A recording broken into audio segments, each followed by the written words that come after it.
na ang maruming rear brake ay maaari pong maging dahilan ng mahinang pagpepreno at napakadelikado po nito sa kalsada.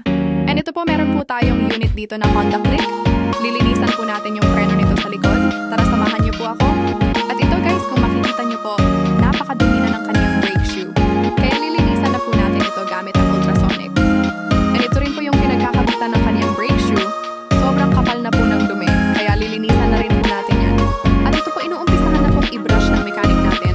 Tatanggalin po natin yung mga dumi na dumikit dyan.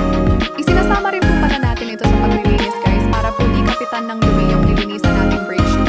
And syempre, after po natin ma-brush at matanggal yung dumi, babanlawan na po natin ito. At patutuyuin na po natin pagkatapos po mabanlawan. Then syempre, sinasama rin po natin ito sa gulong para po walang maiwan na dumi at para na rin po walang kumapit na dumi sa kanyang brake shoe.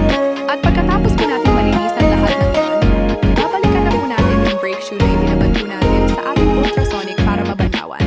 At patutuyuin na rin po ito. So ayun lang po guys.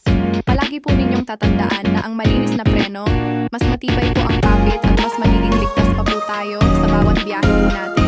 Kaya kung ikaw po ay meron nararamdamang kakaiba sa iyong motor, dalhin na po ito agad sa aming